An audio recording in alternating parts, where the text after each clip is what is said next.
है। इसको करीब आधे घंटे लगा के रखना है। इससे क्या होता है?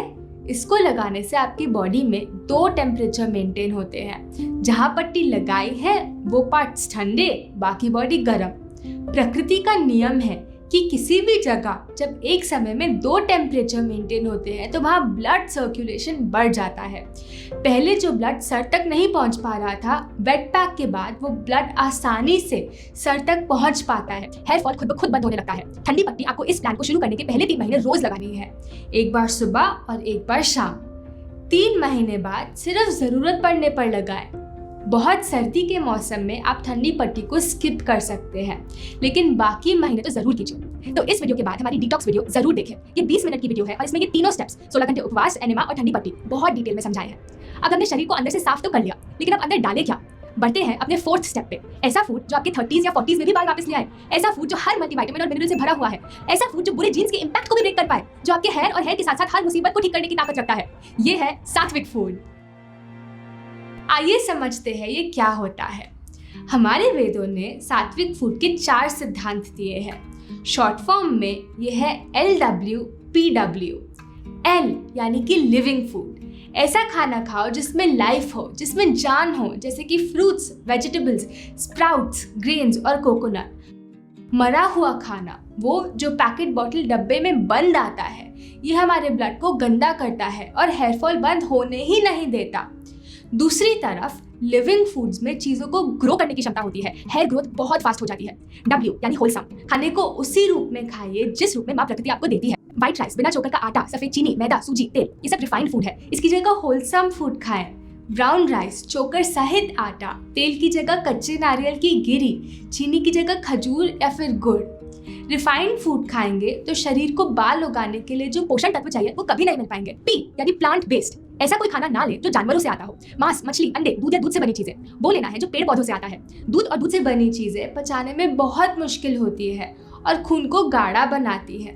तो मीट, अंडा, मछली तो बिल्कुल छोड़ दीजिए और दूध को स्विच कीजिए कोकोनट मिल्क के साथ। W वाटर रिच, यानी ज्यादा से ज्यादा ऐसा खाना खाना है जिसमें रस से भरा हो, जो पानी से भरा हो। एक खीरे को जूसर में डाल के देखिए कितना जूस बनेगा। कभी ब्रेड को डाल के जूस बनेगा? नहीं, क्योंकि उसमें कोई रस नहीं है। वाटर रिच फूड आपकी बॉडी में सफाई का काम करता है, टॉक्सिन्स, गंदगी निकालता है और ब्लड को वापस हल्का बनाता है। जब आप ये चारों नियमों का पालन करेंगे तो आपका नया डाइट प्लान कुछ ऐसा दिखेगा।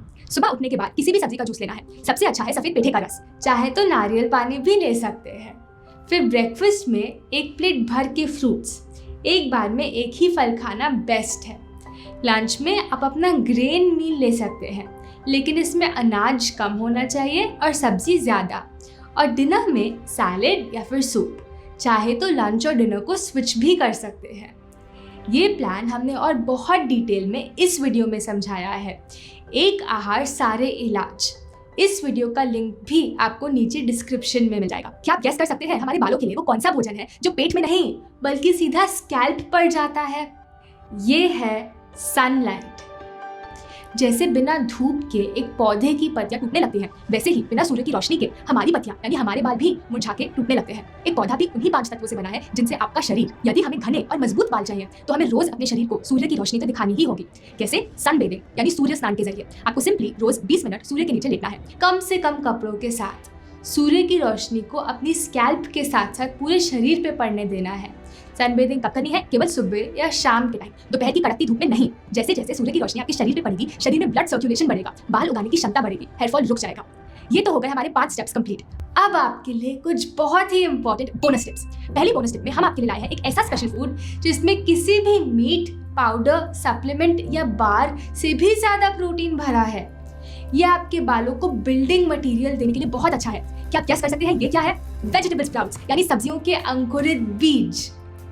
स्प्राउट्स दुनिया का सबसे पौष्टिक भोजन है। क्या आप जानते हैं एक मूली के स्प्राउट में एक बड़ी मूली के मुकाबले में 30 गुना ज्यादा पोषण तत्व होते हैं?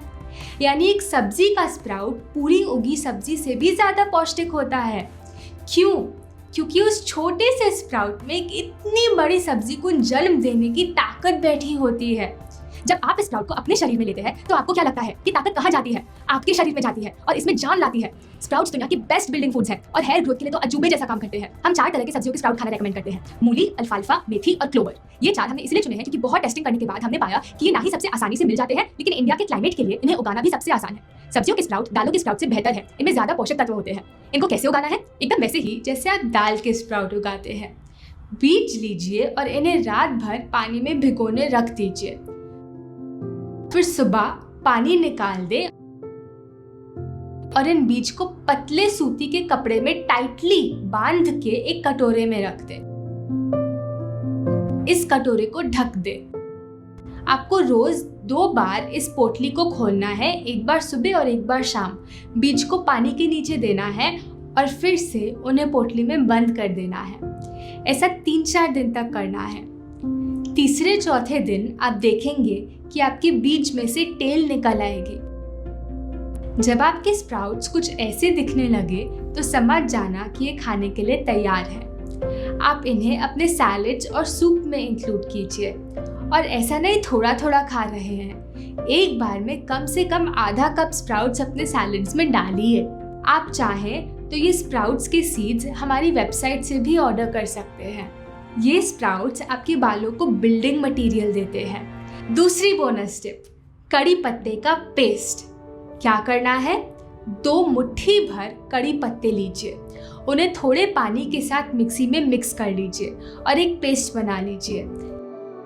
इस पेस्ट को पूरे स्कैल्प पे इस तरह से लगा लीजिए।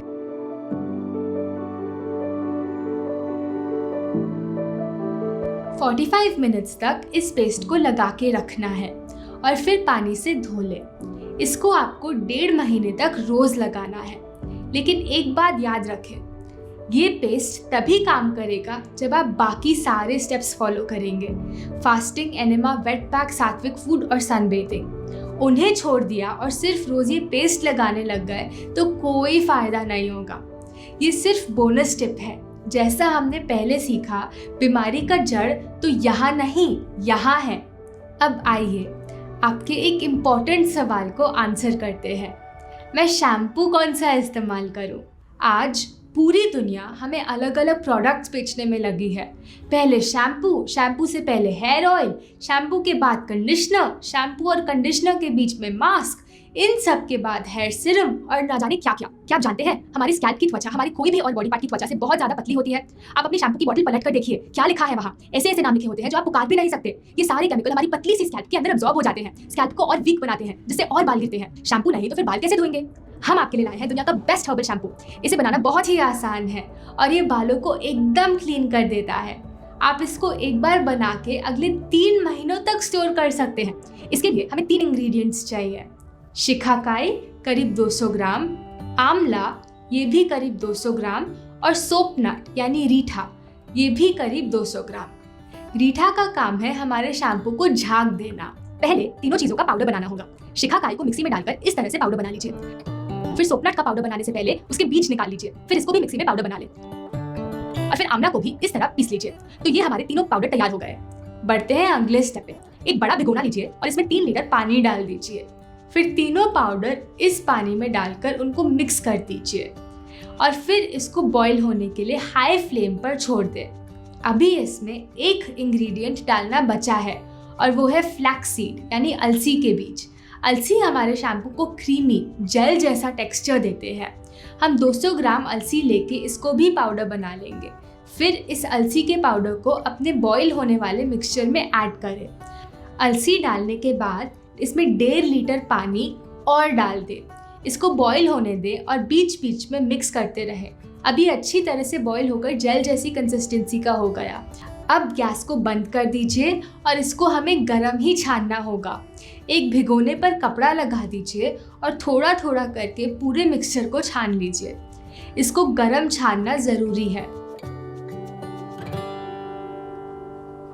तो ये हो गया हमारा all natural edible herbal shampoo तैयार। इसको एक बड़ी बॉटल में ट्रांसफ़र करके फ्रिज में रख दीजिए और ये 2-3 महीनों तक आराम से चल जाता है। इसको एक छोटी बॉटल में निकालकर बाथरूम में भी रख सकते हैं। इसका टेक्सचर एकदम मार्केट वाले शैम्पू की तरह ही है। और रीठा के कारण इसमें झाग भी बहुत अच्छे बनते हैं। आपको बस बाल गीले करके इस शैम्पू को लगाना है और इसको अच्छे से बालों में मसाज करने के बाद बाल धो लेने हैं। यदि किसी भी कारण आप इसको नहीं बना पाते तो कम से कम इतना तो कीजिए कि केमिकल से भरे शैम्पू इस्तेमाल करना बंद कर दें। यदि आपके शैम्पू की इंग्रेडिएंट लिस्ट में पैराबिन और सल्फेट मेंशन है तो समझ जाना कि वो केमिकल से भरा हुआ है और आपके हेयर फॉल का कारण बन रहा है।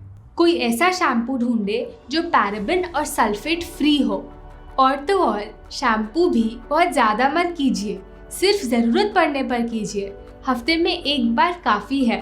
बाल ज़्यादा गंदे हो जाते हैं तो हफ्ते में 2 बार भी कर सकते हैं। एक और गलती जो हम करते हैं जो हमारे हेयर फॉल को बढ़ाती है वो है बालों को गर्म पानी से धोना।